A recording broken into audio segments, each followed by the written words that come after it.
Hi guys, welcome to our channel market with Rahul Singh. आज हम लोग डिस्कस करने जा रहे हैं कि जो इजराइल ने रिटेलिएट किया है ईरान के ऊपर, इसका असर मार्केट पे क्या होने जा रहा है, हमें अब क्या करना चाहिए, कैसे इस सिचुएशन निकले। सबसे पहले आज रात में करीब भारतीय समय अनुसार रात में 2 बजे के आसपास इजराइल ने रिटेलिएट किया है फाइटर प्लेन से ईरान के ऊपर, तेहरान के आसपास में और बहुत सारे मिलिट्री बेसिस पे इंक्लूडिंग सीरिया के दमिश्क वगैरह में भी उन्होंने अटैक किए। तो अब क्या हमें डरने की ज़रूरत है मार्केट में, या ये एक गेम चेंजर होगा, या आगे क्या हो सकता है।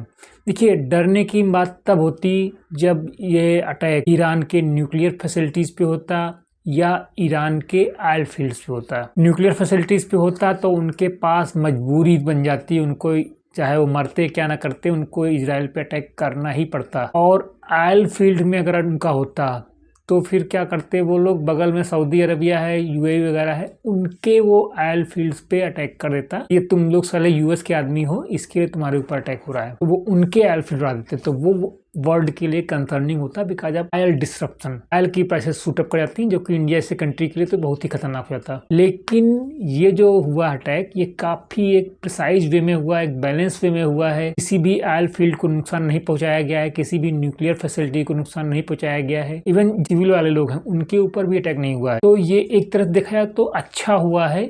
एक जो अनसर्टेनिटी थी मार्केट में एक इवेंट को लेके थी, वो खत्म हो गई है।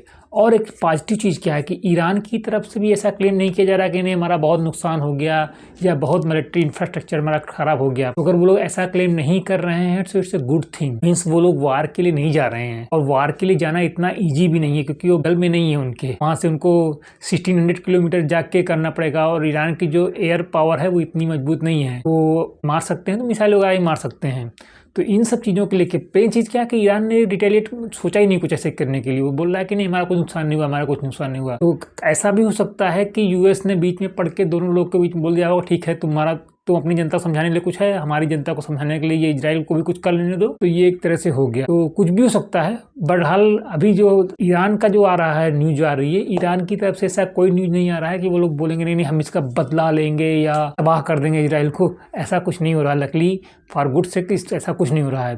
तो हम आशा करते हैं, जैसे पहले भी हुआ था, इजराइल ने ईरान के कुछ एयर डिफेंस सिस्टम को उड़ा दिया था, उसके बाद मामला थम गया था। तो अभी भी हमको लग रहा है कि ऐसा हो सकता है।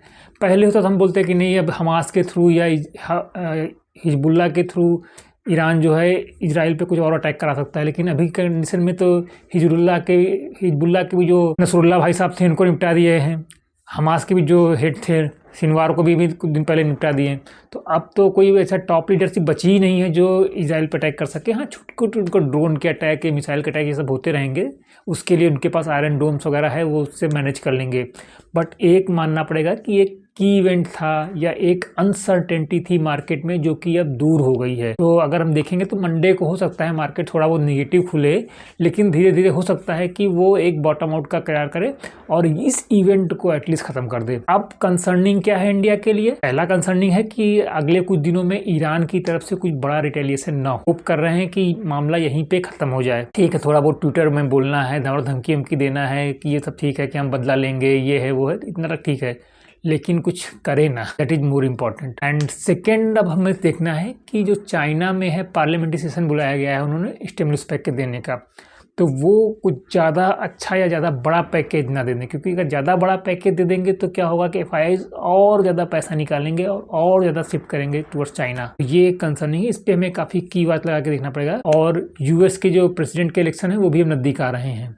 तो ये 2 इवेंट्स हैं जो इसमें हमें ध्यान देना है। एक जो इवेंट था जियोपॉलिटिकल वाला, वो आई थिंक अच्छा हुआ कि आज सैटरडे को हुआ। अगर ये किसी नॉर्मल वर्किंग डे में होता तो हो सकता है ज़्यादा बड़ी प्रॉब्लम होती, लेकिन बिकॉज ऑफ ये सैटरडे को हुआ है तो ठीक है, आज भी है कल है, चीज़ें हो सकता है काफ़ी हद तक कूल ऑफ हो जाएँ, होपफुली कूल ऑफ हो जाएँ, क्योंकि भी ईरान की तरफ से ऐसा कोई खमैनी वगैरह का कुछ बड़ा स्टेटमेंट आया नहीं है अभी तक।